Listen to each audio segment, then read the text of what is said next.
Hello, can you hear me?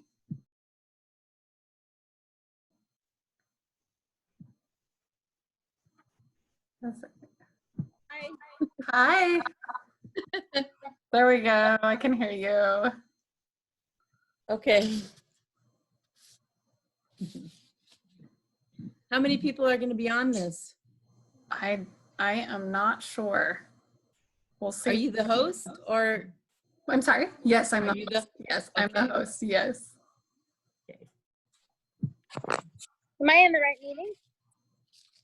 Rachelle, yes, you are. Hi. Okay. I'm trying to get my camera so that I can look at it straight up, but that makes me sideways, you guys, does it not? Do I look sideways? Yeah, you're sideways. You need to. All right, I you guess need I to got to do stand it out. this way. But I have to do it on my iPad because my microphone won't work on my computer, and so the camera's off to the left, so I'm not looking at you guys. I think you look great. Okay, so thank you. We'll just go with it. Okay. We may just have a few people, but we're recording, and we put these up on our webpage to help other folks if they're not able to attend exactly at this time. Oh, perfect. Okay. Yeah, it works out really well.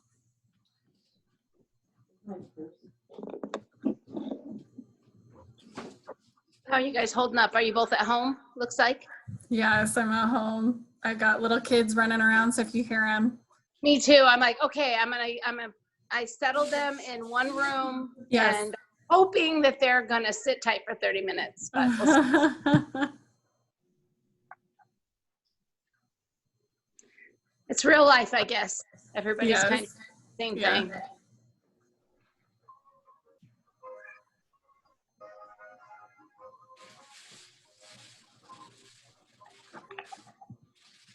Since we have 2 minutes, I'm gonna walk away really quick.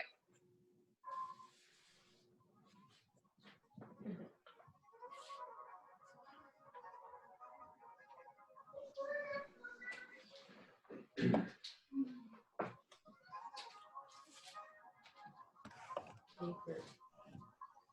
Do you have a tablet or something I can make notes on next?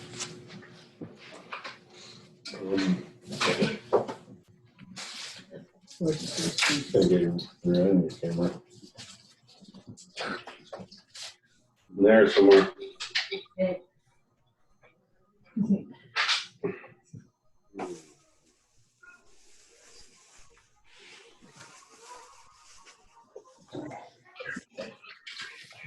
What? Oh, no, the camera's over there. No? Well.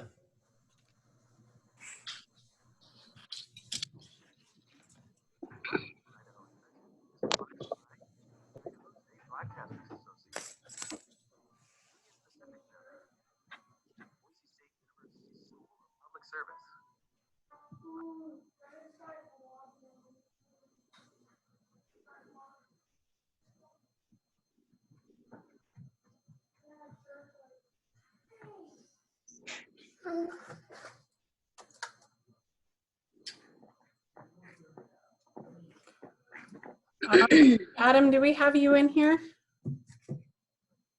I'm here.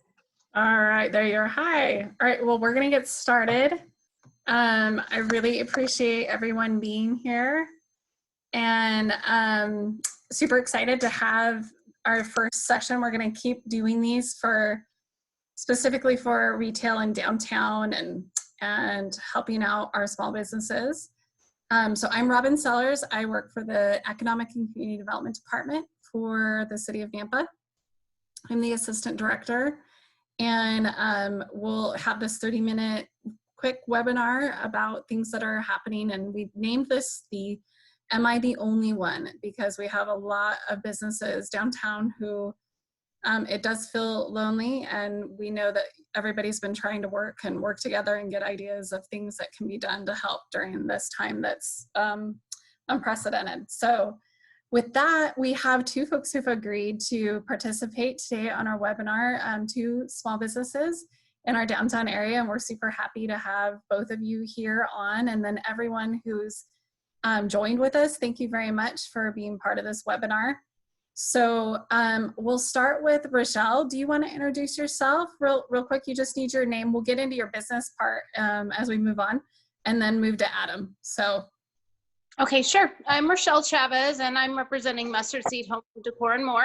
We're a family business, and we've been in downtown Nampa since 2012. All right, thanks. My turn? Yes. All right. So my name's Adam Hutchings. We have H&M Meats and Catering in Nampa. We also have The Block. And we've been in downtown since February of last year. And then we've been around since 1993. So a long time Nampa business. Okay, sorry, I missed. How long have you been here since? So in downtown since February Okay. last year. No, year before. Mhm. And then the business has been around since 1963. Wow, it's a long time. All right, well, thank you, you two. I'm going to give a few little announcements and then we'll move into the questions. So just wanted to let you know that we are doing these as for the next couple of weeks. There'll be different topics that we'll be working on at the same time. So we'll do it at Thursdays at 12:30. And then we'll look at, as the governor announced the phased reopening just about an hour ago. We'll be doing some more webinars that focus on the reopening of Idaho. Wanted to also let our downtown folks know that if they're not aware that City Council agreed to waive the fees for parking, lease parking downtown for the month of April. So if you have questions about that, our code enforcement department is enforcing that, and we'll also send out more information on that. We also had a great interview with Kenton Lee about business continuity last week. That's up on our website, on ECDEV's website for the city. It's awesome. He had some great ideas for making it through this time. So to move on to this session, thank you all the downtown businesses for all of your work together and all the ingenuity and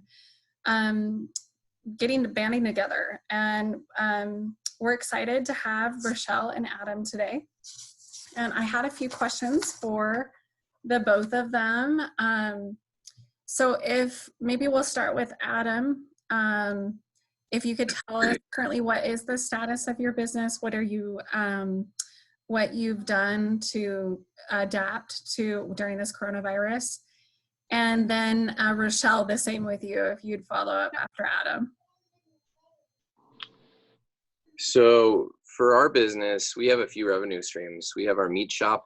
We also have our catering, and then we have the restaurant. And catering, we basically put on hold. And we've been doing some to-go orders and drop-offs, but nothing like we were doing. Then our restaurant, we closed. We did furlough those employees for the time being there. And then meat shop is very open, and it's actually been very busy as the grocery stores ran. We kind of stepped in as a secondary aid for people to get meat. That's great. That's great. Yeah. Okay, Rachelle, what is the status of Mustard Seed? Sure. Our store has been closed since the governor set that mandate, but we have adapted. We have two revenue streams basically, and that is a new online store that we opened about a week before we had the mandatory closure. So that was just to double up. We were seeing fewer customers in the store, obviously. And then we also do weekly live sales on Facebook. And that's been a big thing for us as well. This will be our 4th week tomorrow. Oh, wow, that's great. Are both of you, so I'll do Rachelle, so are you doing, you're just doing online sales, and then how have you integrated social media as part of doing your sales? What have you done? I guess, we've always had tried to have a significant platform on social media, but it's even more important now. We have definitely learned that customers want to see us posting often. I tend to fall into, if I don't have something really good to post or something new, I just, sometimes don't post. And I have learned, and for all the other businesses out there, it's just about continuing to post all the time something so that they hear from you, so that they see you, and you're in their minds, and then hopefully you have a way for them to purchase on the back end as well, but just staying at the forefront of their mind, so when life goes back to normal, you'll be in their plans in terms of daily routines, weekly routines, and those kind of things. So it's been a big platform for us, both Instagram and Facebook. Oh, okay. And for you, Adam, how has like the online portion, have you done online sales, and then are you doing like more social media? We've tried to stay in front of our customers for the social media, but we haven't done a lot of like true advertisement. What we've really been utilizing is Facebook and Instagram for more promotional stuff. Like we did a grillers bundle. It was an effort to get people outside. Just families kept saying that they had to stay inside for quarantine. It didn't necessarily mean that. You can still go breathe the fresh air. That was an effort to do that, and then also move some product. And then our website gets a ton of traffic, so a lot of it was call-in business too. So that was just the driver there.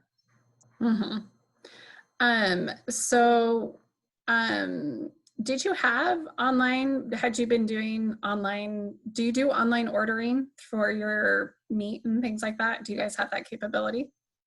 We have the capability. We haven't utilized it yet. The meat shop's a funny thing right now because the meat market itself has been strained, so it's been harder for us to get product, or some products at different points in time. Pork did it once during this, and beef is doing it now. But so it's a little difficult to take orders and set expectations with customers on when we can fulfill them online for the meat shop. The restaurant will return with an online ordering portal. That was one of the nice things with this. We've had to pivot a little bit to kind of see what we're going to be walking into after businesses start to emerge. So with the social media and online ordering, have you seen, and what has that done to your sales? Have you guys decreased? Have you increased, or stayed the same? How do you think that's going? For the meat shop, it's definitely increased sales. And again, some of it I think is based on the market, and some of it is based on that activity. The catering, the restaurant have drastically decreased. Yeah, right. For you, Rachelle, how do you feel like your sales have gone with using social media and doing the online ordering? And then are you just mailing your materials that you're selling, or are you doing any sort of like curbside kind of pickup? What do you guys do, Rachelle? Sure. So honestly, I haven't done the comparison numbers. I think overall our business is down versus what it would be if our doors were open regular business hours, but we have been able to maintain daily sales and a significant amount of revenue that has allowed us to, one, pay our monthly expenses, and two, will allow us to remain open. And that's really our goal right now, is just to get through this like everyone else. So we didn't have an online presence before, so all brand new. So it's been good. I'm super grateful, and we've driven quite a bit of revenue between the two. And then the second half of your question, Robin, I'm so sorry, I forgot what that portion was. Basically just wanted to know like how. Oh, curbside and all of those. So sorry, it was right there. So what we're doing is free delivery literally around the Treasure Valley. I mean, we've gone to, I say we, my husband does all of those, but he's still out working. Boise, Meridian, Eagle, Middleton, Caldwell. So we do that daily. And then after our live sale on Friday, we go out and do a full day of delivery.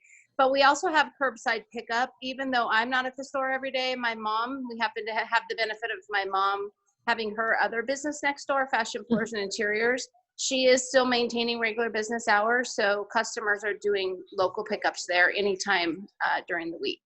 Oh, that's great. That's really great. It works well. So did Rachelle, I guess I'll ask you first, did either of you apply for the federal funding, and were you able to receive it to help with the financial burden at this time? We did apply. We applied using early on the SBA loan. We Yep. don't technically have a staff or employees, so that loan wasn't available to us, but there was another one that was. And unfortunately, we have confirmation that they received it, but nothing has happened. Right. And then my mom last week, I think it was late last week, or maybe beginning of this week. Also, when that second thing came out, she attempted to get onto that website, but there was only 2 hours and the site just crashed. So I think the status of that one is still pending. So we're still looking for that relief because I think it will help us long term. And we have tried to take advantage of those things for our business. Okay. What about you, Adam? Have you guys been able to do funding? Get funding from the federal government? We have. So we applied for paycheck protection, and then we also applied for the EIPL, which is I guess it's the $10,000 or $1,000 per employee grant, and then I guess a loan after that if you want it. And then I also tried to apply for the same one that Rachelle is talking about, which is I think it was the U.S. Chambers grant. I think it was $5,000, but it was the same thing. I tried for 3 hours and couldn't get through. So, yeah, I think the website wasn't quite set up for the traffic that they were going to get. Yeah, agreed. Yeah, I know that lots of businesses downtown have had different experiences, and around Nampa, obviously, have had different experiences with receiving the funding and working with local lenders to try to get that payment protection program if you do have employees. And then the emergency loan or grant is also, I haven't heard of very many people hearing back on that one. So that one's a little bit tough. So hopefully the second round of funding that just got, that's hopefully passed today. I haven't checked on it if it got passed today, that will help lighten the load for others who are still waiting to hear, both for EIDL and the payment protection program. Adam, you mentioned that with your employees, could you talk a little bit more about what you decided? Because I know you have you've had staff. So what you did to respond, and then with hopefully reopening over the next month, what you think you'll do with employees. Yeah, so catering staff, we encouraged them to apply for unemployment. There really wasn't a lot that we could do to absorb them into other parts of the business that were open, like the meat shop. With the exception of our catering manager, Amy. So basically what I did is I pivoted our management into the meat shop, which is a very different place for them, but which has been challenging for them, but they've done a great job at adapting, and actually along with that, the cross training has been great there too. So we basically kept current meat shop employees, pivoted the others where we could, and then furloughed the restaurant and catering side. And then did you guys adapt your schedule at all for employees, or have you guys had to do anything like that with the intensity, with more orders coming through? How have you responded to that? So our normal schedule is Tuesday, or our formal where people can come in is Tuesday through Friday, and it's 10 a.m. to 5 p.m. With the restaurant hours. But basically we just held to those hours. On a normal week in the summer, or even right now, we would be here 7 days a week. So we're not having employees work weekends. Most Mondays, they have the Mondays off. So we've really just kind of gone down to what our formal hours are. Okay. For you, Rachelle, I know you said you did a live sale on Fridays. And then, so have your customers gotten used to that? That's the day. Is it kind of like an auction, or what do you do for your live sale to help get more business? Well, we kind of promote all week. We've leveraged the Open for Business thing page in the Idaho Press Tribune, and just people are used to it. This is week 4, so they look forward to Fridays. It's a way. It is still a way to connect with our customers. I know it's not the same, but we look forward to it. Customers look forward to it. And we really get great attendance. And so just making it be the same every single week, it doesn't conflict. I tried not to, we started really early and no one has taken that same spot. And so, not conflicting with other local stores and things like that, so that people can attend lots. I attend some of the other businesses, and I'll see the customers that come to mine on theirs, and just giving them lots of options, but being consistent about what we do, so they know when it is, and they know when to join and how to do it. What platform are you using for doing your live and doing your sales? Facebook. We did do Instagram one week. We had customers asking about Instagram, so we responded the following week and did both at the same time. That is a little tricky. I see why people maybe don't do it. Just in terms of purchasing on two platforms at the same time when you've got maybe one or two items. So we learned that, and we really have the bigger presence on Facebook. So we went back to just Facebook, but we still let our Instagram followers know we'll be on Facebook. Oh, that's great. Most people have both accounts, so. Adam, I should have followed up with you on the employee part. Do you have a plan for rephasing into doing the restaurant and bringing employees back? Is that something you've been able to consider? Yeah. So our plan right now is really, since the only thing we've gotten approved for federal funds is the Paycheck Protection. Mm-hmm. And along with that, the rules are still up in the air. However, we know we have to bring people back in and start getting situated to reopen. So right now, the goal is to start bringing those folks back in, I think starting next week. And then a lot of it's just planning. We're kind of refocusing on the time that we have. So we have about a week to a week and a half to focus on organization, more cleaning, and then just making sure we're ready to go when we're there. So we're taking it as a blessing. Yes. It's a little extra time, hopefully paid for by the government, to try to make that happen. Yes. So with the reopening, I know that there's like certain rules that need to be done to reopen like a restaurant, reopen retail. Have you guys been able to implement or start strategizing a plan for like doing the cleaning and keeping social distancing and some of those things that are going to be required to reopen? Yeah, the nice thing for us is we're mandated by Southwest District Health as well, just for the food side. So right. I think the governor will set his expectations, and then it'll trickle down through there. But a lot of it we're already doing. Okay. Table set. We'll have more outside seating so people can sit further apart.